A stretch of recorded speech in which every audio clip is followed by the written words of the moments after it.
ये कहानी है माधव नाम के उस एक लड़के की जो अपने जीवन से बहुत निराश था। उसकी निराशा का कारण ये था कि वह अभी तक कुछ नहीं करता था।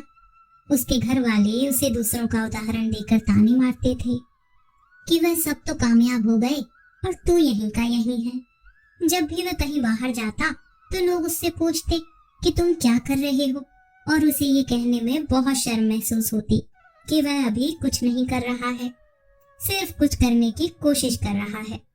धीरे धीरे उसने लोगों से मुंह छुपाना शुरू कर दिया। उसका दुख इतना बड़ा था कि उसको लगता था कि वो धरती पर बोझ है और उसके बस में कुछ भी नहीं है। वह कुछ भी नहीं कर पाएगा, वह तो कुछ कर ही नहीं सकता, तो वह जी कर क्या करेगा। उसे मर जाना चाहिए। वह अकेले में बैठकर रोता और भगवान को दोष देता। एक दिन उसने नगर में एक गुरु को देखा जो दुख के ऊपर अपना प्रवचन दे रहे थे। गुरु कह रहे थे कि दुख एक गुरु की तरह होता है जो आपको जीवन के बारे में समझाता है और बताता है। ये आपको सही से जीने का तरीका देता है। आप चाहे तो दुख रूपी गुरु से जीवन जीना सीख सकते हैं या दुख में डूब करके बैठ करके रो सकते हैं। माधव भी ये सारी बातें सुन रहा था। उसने गुरु से कहा, दुख कुछ सिखाकर नहीं जाता बल्कि पीड़ा देकर जाता है। दुख की पीड़ा अनंत होती है। ऐसा लगता है कि इसके बाद कुछ नहीं मिलने वाला, कुछ नहीं होने वाला। मृत्यु भी उसके सामने कम लगती है। गुरु ने कहा कि क्या दुख है तुम्हें? माधव ने अपनी सारी परेशानी गुरु को बताई और कहा, क्या आप मेरे दुख का कोई समाधान बता सकते हैं? गुरु मुस्कुराए और गुरु ने कहा, जब तुम्हारे जीवन में असली दुख आए तब तुम मेरे पास आना, मैं उसका समाधान अवश्य करूंगा। ये कहकर गुरु वहां से चले गए। माधव ने सोचा, क्या मेरा दुख असली नहीं है? क्या ये दुख जो मैं झेल रहा हूँ दुख नहीं है? कोई भी मेरे दिल का दर्द नहीं समझता। जब घर वाले ही नहीं समझते तो गुरु क्या समझेंगे? अपने दुखों से परेशान होकर माधव ने एक निर्णय लिया कि अब वह कुछ करके जरूर दिखाएगा। उसने एक छोटा सा व्यापार आरंभ किया। उसे उसके व्यापार में सफलता नहीं मिल रही थी, पर उसके घर वाले बहुत खुश थे कि वह कुछ करने का प्रयास तो कर रहा है। धीरे धीरे उसे सफलता मिलने लगी और फिर उसने रफ्तार पकड़ ली। वह 2 वर्ष के भीतर ही एक बड़ा व्यापारी बन गया। अब माधव के आसपास काफी लोग थे जो उसे पसंद करते थे, जो उसकी चिंता करते थे, जो उसके कार्यों की सराहना करते थे, प्रशंसा करते थे। उसके माता पिता भी अपने बेटे की प्रशंसा करते थकते नहीं थे। उसके मित्रों की संख्या दिन ब दिन बढ़ती जा रही थी। अब वह बहुत खुश था। पड़ोस के कुछ मित्रों ने उसे समझाया कि जब वह बड़ा व्यापारी बनकर इतना सुखी रह सकता है तो सोचो, अगर तुम इस नगर के, इस राज्य के सबसे बड़े व्यापारी हो जाओ तो कितना सुख होगा तुम्हारे पास, कितने लोग तुमसे जुड़ेंगे, कितना यश फैलेगा तुम्हारा। स्वयं राजा भी तुम्हारी तारीफ करेंगे और जरूरत पड़ने पर तुमसे ही धन उधार लेंगे। ये बात माधव के मन में बैठ गई और वह अब और अधिक प्रयास करने लगा। लेकिन यह सब कुछ उसे बहुत जल्दी चाहिए था। ज्यादा समय उसमें वह बर्बाद नहीं करना चाहता था, इसलिए उसने ऐसे कार्य किए जो उचित नहीं थे।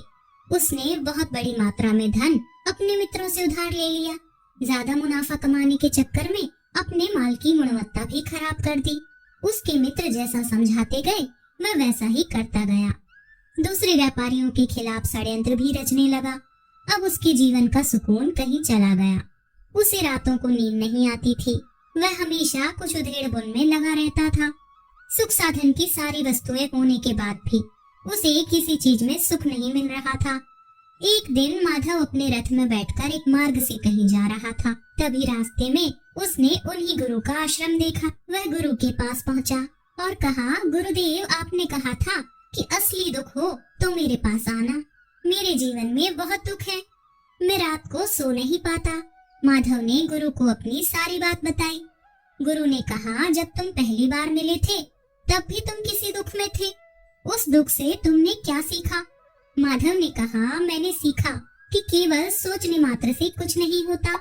अपनी सोच को साकार करने के लिए कर्म करना पड़ता है और केवल कर्म करने से कुछ नहीं होता। कर्म को अंतिम पड़ाव तक ले जाना आवश्यक होता है। चाहे रास्ते में कितनी भी बाधाएं आए, कितनी भी निराशाएं आए, चाहे ऐसा क्यों न लगे कि अब कुछ नहीं होगा, तब भी यह मानकर कि जो कार्य मैं कर रहा हूँ मैं उसमें सफल होकर ही रहूंगा। कर्म करना चाहिए। लोग केवल सफल व्यक्ति को ही महत्व देते हैं, बाकी सब चाहे कोई कितना भी अच्छा क्यों ना हो, इस दुनिया के लिए वो बोझ ही कहलाता है। गुरु मुस्कुराए और गुरु ने कहा, जब तुम्हारे जीवन में असली दुख आए तब तुम मेरे पास आना, मैं उसका समाधान अवश्य करूंगा। माधव ने गुरु को एक घड़ा भेंट किया जो सोने के सिक्कों से भरा था। घड़े को देखकर गुरु ने कहा, इन घड़े को वहाँ उस पेड़ के नीचे गड्ढा खोदकर गड़ा दो, यह अभी मेरे किसी काम का नहीं है। माधव ने ऐसा ही किया और वह वहाँ से चला गया। धीरे धीरे माधव को व्यापार में घाटा होने लगा। उसकी धन संपदा धीरे धीरे घटने लगी और एक समय ऐसा आया जब उसके ऊपर बहुत कर्जा हो गया। पर वह निश्चिंत था क्योंकि कर्जा उसके मित्रों द्वारा ही उसे दिया गया था और वह सोचता था कि उसके मित्र उसके बुरे समय में उसका साथ देंगे, पर ऐसा कुछ नहीं हुआ। सबसे पहले मित्रों ने ही अपना धन उससे मांगना शुरू किया। न देने पर जान से मारने की धमकी भी दी। उसके शुभचिंतक, उसके चाहने वाले सब उससे दूर होते चले गए। उसके पिता उसकी गलतियों को गिनवाने लगे। उसकी सारी संपत्ति नीलाम हो गई। उसके पास कुछ भी नहीं बचा। उसने अपने पिता से सहायता मांगी तो पिता ने कहा, मेरे पास यह घर ही एक संपत्ति है और अगर मैं तुम्हें ये भी दे दूं तो मैं तुम्हारी माँ को कहाँ रखूंगा। हमारा आखिरी सहारा यही संपत्ति है। अब उसके जीवन में बहुत गहरा दुख था। उसके आसपास कोई भी ऐसा नहीं था जो उसे संभाल सके। लोगों से मिले इस धोखे की वजह से वह टूट गया था। लगता था कि जीने का कोई मतलब नहीं है, मृत्यु ही एकमात्र सहारा है। वह मरने के लिए एक नदी की तरफ जा रहा था। तभी रास्ते में उसे याद आया कि गुरु ने कहा था कि जब उसके जीवन में असली दुख आए तो वह उनके पास आए और वह उसके दुख का समाधान करेंगे। माधव गुरु के पास गया और उसने गुरु को सारी बात बताई और कहा कि अब आप मेरे दुख का समाधान कीजिए गुरुदेव। गुरु ने कहा, जब तुम्हारे जीवन में असली दुख आए तब मेरे पास आना, मैं उसका समाधान अवश्य करूंगा। माधव ने कहा, असली दुख क्या होता है गुरुदेव? क्या अब जो मेरे जीवन में घट रहा है वह दुख नहीं है? गुरु ने कहा, पहले ये बताओ कि तुमने अपने इस दुख से क्या सीखा। माधव ने कहा, जो लोग तुम्हारी तरक्की के साथ, तुम्हारी सफलता के साथ तुम्हारे साथ साथ आए हैं वह तुम्हें धोखा अवश्य देंगे। तुम्हारे बुरे समय में वह तुम्हारे साथ नहीं रहेंगे बल्कि तुम्हारा फायदा उठाएंगे। भरोसा केवल उन्हीं लोगों पर करना चाहिए जो तुम्हारे बुरे समय में, असफलता के समय में तुम्हारे साथ खड़े रहे हो। और ऐसे लोग बहुत कम देखने को मिलते हैं। जिन्हें मिलते हैं उन्हें हमेशा उनकी कदर करनी चाहिए। कभी किसी के खिलाफ षड्यंत्र नहीं करना चाहिए। ईमानदारी और धैर्य के साथ काम करना चाहिए। लालच नहीं करना चाहिए। गुरु ने पेड़ के नीचे गड्ढा खोदकर घड़ा निकाला जिसमें सोने के सिक्के भरे थे और वह घड़ा माधव को दे दिया और कहा, जब असली दुख हो तभी आना। माधव ने गुरु को प्रणाम किया, धन्यवाद दिया और वह घड़ा लेकर चला गया। उस धन से उसने दोबारा व्यापार शुरू किया और अब वह छोटा सा व्यापारी बनकर भी खुश था और ईमानदारी से काम करते करते वह एक बड़ा व्यापारी भी बन गया। हालांकि उसमें उसे अब कुछ समय लगा, लेकिन अब वह खुश था। उसका जीवन खुशियों से भरा था। लेकिन आप कितने ही अच्छे हैं, कितना ही अच्छा काम करते हो, दान करते हो, पुण्य करते हो, लोगों की मदद करते हो, पर जीवन में दुख तो सबके आता है। तो माधव के जीवन में भी दुख आया। उसके माता पिता की मृत्यु हो गई। वह दोनों एक ही दिन मृत्यु को प्राप्त हो गए। माधव अपने माता पिता से बहुत प्रेम करता था, इसलिए उसे बहुत गहरा आघात लगा। वह उन्हें शमशान ले गया। वहां पर उनकी अंतिम क्रिया की गई। माधव ने उन्हें चिता में जलते हुए देखा तो उसका मन बेचैन हो गया। उसके मन में हजारों सवाल खड़े हो गए। वह घर वापस आया तो उसने अपने माता पिता की संपत्ति को देखा जिसके लिए वह हमेशा लड़ते रहते थे। आज वह लावारिश पड़ी थी। उसकी देखभाल करने वाले, उसके लिए लड़ने वाले चले गए थे। उसके पिता ने जो भी इकट्ठा किया था वह सब यहीं रखा था। एक दिन पहले तक भी वह अपनी संपत्ति के लिए किसी से भी लड़ने के लिए तैयार थे, पर आज नहीं। उसका मन बहुत बेचैन हो रहा था। लग रहा था जैसे कुछ खाली है, कुछ अकेलापन है, कुछ डर है, कुछ है जो समझ नहीं आ रहा। इसलिए वह गुरु के पास पहुंचा। गुरु ने माधव को देखते ही कहा, क्या कोई दुख है? माधव ने कहा, गुरुदेव जीवन में वैसे तो कोई दुख नहीं है, सब ठीक है, सब सुख है, पर आज मेरे माता पिता की मृत्यु हो गई और मेरा मन बहुत दुखी है। गुरु ने कहा, इसमें दुखी होने वाली क्या बात है? एक दिन सबके प्रियजनों को मर जाना है। जीवित तो यहाँ न कोई रहा और न कोई रहेगा। तुम भी एक दिन मर जाओगे, हो सकता है कल, या कहो तो आज, या कहो तो अभी तुम मर सकते हो। माधव ने कहा, गुरुदेव आप ये क्या कह रहे हैं? मैं भी मर जाऊंगा, पर अभी तो मैं जवान हूँ। गुरु ने कहा, इस प्यारे से भ्रम में तो सभी जीते हैं कि मृत्यु बूढ़ों को आती है, जबकि उनके सामने ही जवान मर जाते हैं, बच्चे मर जाते हैं। मृत्यु का किसी की उम्र से कोई लेना देना नहीं है। गुरु के मुख से ये बातें सुनकर माधव वहां से चुपचाप चला गया, पर उसका मन जैसे बेचैन हो गया था। वह कुछ खालीपन सा महसूस कर रहा था। दिन रात वह अपने बारे में ही सोचता रहता कि वह क्या कर रहा है, वह क्या है, क्यों है, कैसे है, हम क्या हैं, हम करने क्या आए हैं?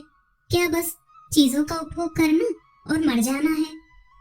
उसे कोई जवाब नहीं मिल रहा था और उसका दुख बढ़ता ही जा रहा था। कुछ दिन बाद वह वापस गुरु के पास पहुंचा और गुरु को सारी बात बताई। गुरु मुस्कुराए और गुरु ने कहा, आज पहली बार तुम्हारे जीवन में असली दुख उत्पन्न हुआ है। वास्तव में यही है जो दुख कहलाने लायक है। हमें नहीं पता कि हम क्या कर रहे हैं, क्यों हैं, कैसे हैं, कौन है हम और हमें क्या करना है। माधव ने कहा, गुरुदेव मेरे दुख का समाधान कीजिए। गुरु ने कहा, हम सब जीवन भर क्या इकट्ठा करते रहते हैं? माधव ने कहा, गुरुदेव सभी लोग धन संपत्ति, मान सम्मान, प्रेम, परिवार, मित्र, शत्रु, पद, प्रतिष्ठा इकट्ठा करते रहते हैं। गुरु ने कहा, क्या इनमें से कुछ भी इकट्ठा करके हम अपने साथ ले जा सकते हैं? माधव ने कहा, नहीं गुरुदेव, इनमें से कुछ भी साथ नहीं जाता। मेरे माता पिता के साथ भी कुछ नहीं गया, यह सब तो यही छूट गया। गुरु ने कहा, ध्यान से समझना, इस दुनिया में जिसे हमें इकट्ठा करना है उसे हम कभी इकट्ठा करते ही नहीं। सभी चीजों को देखते हैं लेकिन उसे देखते ही नहीं जिसे हमें इकट्ठा करना है। वो है हम खुद।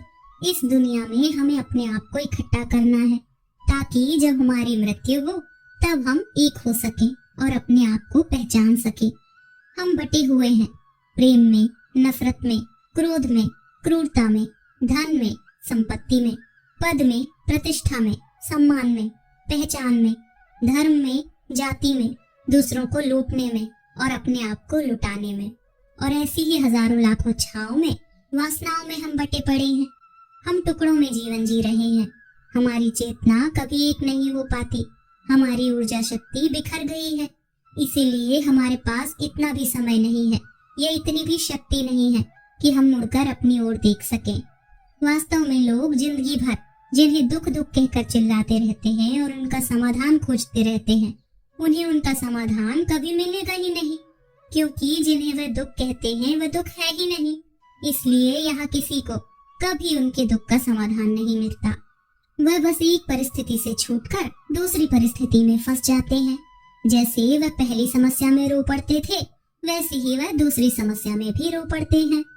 हमेशा ही एक ही समाधान नजर आता है और वह है मृत्यु, पर वह भी कोई समाधान नहीं है। इसलिए इन सब का अगर परम समाधान चाहिए तो अपने आप को इकट्ठा करो, अपनी ऊर्जा को इस संसार से वापस खींचो, उसे एकत्रित करो, अपने ऊपर ध्यान दो, अपने पर ध्यान लगाओ। मृत्यु से पहले अपने आप को पहचान लो। ऐसे ही बिखरे हुए मत चले जाना। माधव ने कहा, तो क्या गुरुदेव हमें ये संसार छोड़ देना चाहिए, अपनी इच्छाओं को मार देना चाहिए, धन संपत्ति नहीं इकट्ठी करनी चाहिए? क्या हमें यहाँ किसी से प्रेम भी नहीं करना चाहिए? गुरु ने कहा, तुमसे इच्छाएं, कामनाएं और वासनाएं ऐसी ही निकलती हैं जैसे पहाड़ से कोई पत्थर गिर रहा हो, जिस पर पहाड़ का कोई नियंत्रण नहीं है सिवाय देखने के और परेशान होने के और कुछ खोने के। जब तुम एकत्रित हो जाते हो तब जो भी तुम करते हो सब नियंत्रण में रहता है। तब इच्छाएं भी तुम्हारी इच्छा से निकलती है। माधव ने कहा, गुरुदेव आपने मेरे सच्चे दुख का निवारण कर दिया है, आपका बहुत धन्यवाद। अब मैं अपने आप को एकत्रित करूंगा। मानव शरीर में बहुत ऊर्जा है, बहुत शक्ति है, पर यह बेकार की चीजों में बटकर रह गई है, व्यर्थ की चीजों में लगी रहती है। यह ऐसे ही है जैसे एक शक्तिशाली मशीन किसी बच्चे के हाथ में दे दी गई हो। जैसे आपने कभी देखा होगा कि बच्चे कभी कभी बाइक पर या कार में बैठकर उसे चलाने का नाटक करते हैं, क्योंकि उन्हें इतना ही पता है। ऐसे ही हम शरीर को चला रहे हैं, इसकी सही शक्ति का इस्तेमाल तो हम कभी कर ही नहीं पाते। खुद को एकत्रित करने का मतलब ये नहीं होता कि हम संसार छोड़ दें, सन्यासी हो जाएं या झोला उठाकर कहीं चले जाएं, अपने लिए या बच्चों के लिए धन संपत्ति ना इकट्ठा करें। जैसे सब बच्चे बड़े हो जाते हैं तब वह बाइक या कार को चलाकर लंबी दूरी की यात्रा आसानी से कर सकते हैं, नहीं तो बाइक या कार वहीं खड़ी रहेगी और हमें ये भ्रम रहेगा कि हम कहीं जा रहे हैं, जैसा कि बच्चों को होता है, पर हम कहीं नहीं पहुंचते। दोस्तों, उम्मीद करती हूँ कि कहानी आपको पसंद आई हो।